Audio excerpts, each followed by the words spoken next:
Okay, I have all my pieces ready to go to do this pocket, the slip pocket. Here's my phone pocket.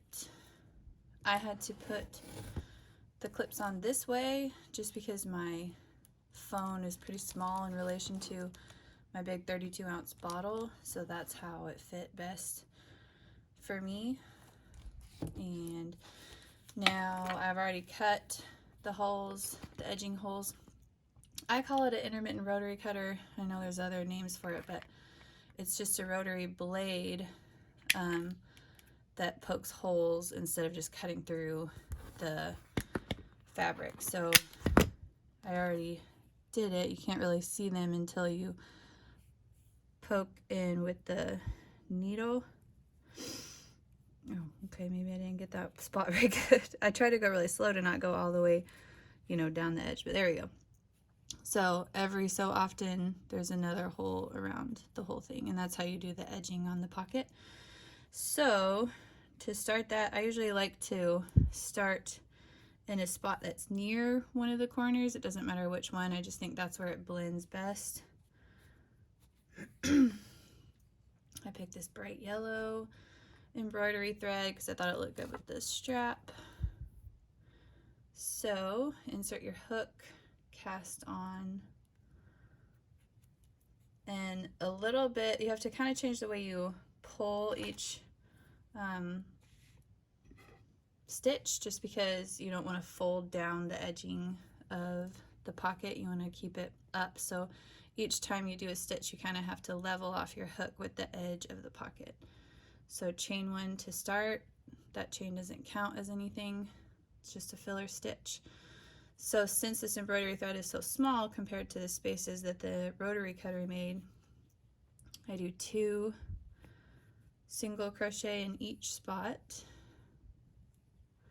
each time pulling it up nice and high so that it'll lay flat on top of the pocket, and then kind of find your other hole. Some fabric it's much easier to see the holes, this fabric not so much. And do another 2 single crochet like so.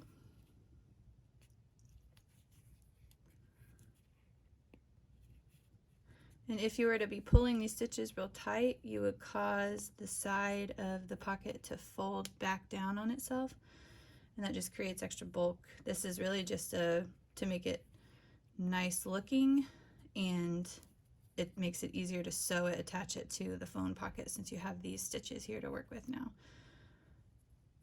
That's the only point of this. It's not any kind of structural benefit, just a pretty detail. So keep going with 2 soft single crochets in each one. I'll show you the corners. You might be able to get away with 2 single crochet in each hole in order to turn the corner. It all depends on what distance your rotary cutter holes are in. You know what, I think I missed one here, so I might have to go back and punch that hole. Yeah, it should be right there. So one of the downfalls of the rotary cutter is if you're not applying even tension or even pressure down, you might miss one. So I'll go back to my cutting mat and recut that real quick. And I'm back. Okay, so keep going with 2 single crochet. Where are you? I know I cut you. There. 2 single crochet in each spot.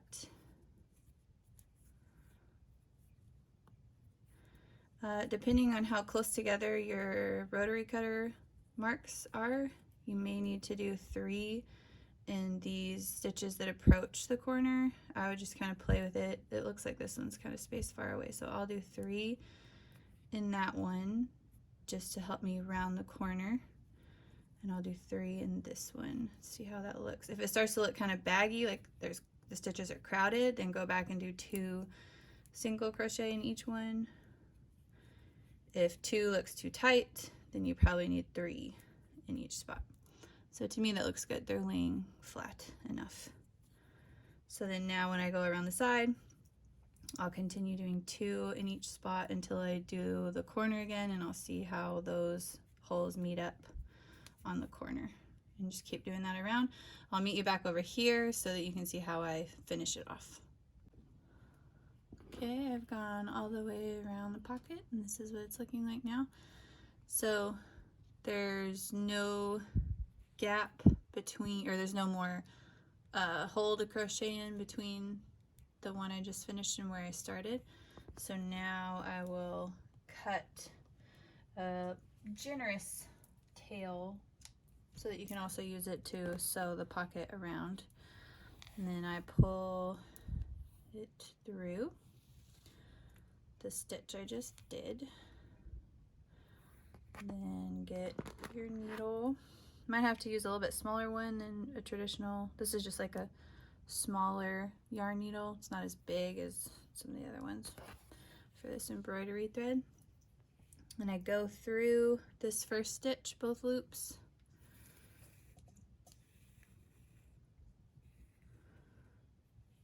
Gently get it tight. Not too tight or it'll, you know, change the, it'll make the pocket curve in a little bit. Now, where we left off, we're gonna go back in through the back loop only, and that just kind of creates a little fake V of stitches here.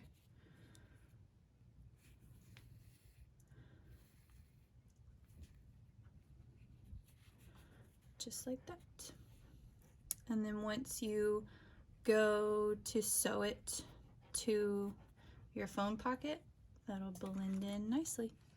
And obviously leave the top open and crochet along these 3, or sew along those 3 sides. I prefer to put it on the side that will be facing the water bottle, just to keep any kind of cache or anything more secure. But you could put it anywhere. You could put it on the water bottle. It would just, you know, curve obviously, and probably wouldn't be so great for cards at that point. But at least on the phone pocket, it stays nice and flat for your cards to stay in.